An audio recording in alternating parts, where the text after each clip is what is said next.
Because I think screens in church, for example, some people come and they bring a child and the child is on a tablet playing a game, or plenty of adults, pop out a game and play some sort of like, Yes. hopefully mindless, but, so that they're listening, but not always.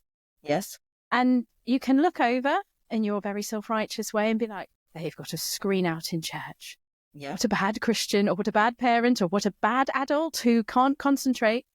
And my youngest regularly replies to me things like, this is helping me listen. I'm like, is it really? But, Yeah. sometimes it is. Sometimes Yes. the little mindless screen thing means that I stop fidgeting. Yes. And I can engage my brain. Yes. Sometimes the person is making their shopping list, but Yes. by putting something on the shopping list, they're now able to concentrate on what you're saying. Sometimes the person is gone into their online banking and is giving to the church. Sometimes the person is taking notes. Sometimes they're reading the Bible. Yeah. We can't always see what's going on their screen. But you're right. It's quite possible that they are distracted, but we don't know what day they've had either. And maybe being in God's presence without judgment would be a good thing for them. Exactly. Yeah. Yeah. I think it's hard if you've been brought up around certain church cultures of like, this is how we behave, this is what we do. To permission alternatives feels risky, countercultural, possibly disrespectful. Like, this is a holy space. We're supposed to sit like this, dress like this, not run around, etc.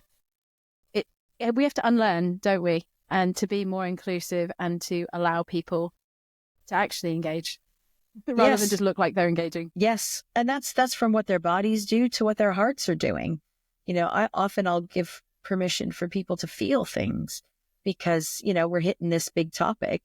And I'm like, for some of you, this may be making you angry. And that's okay if that's making you feel this, or if it makes you go, oh, but what if? And that's a good thing. Why don't you, if you came with someone, I tend to not speak to kids. I tend to say, if you came with someone that's part of your family, you could turn and say, what if this? Because we want to talk about that later.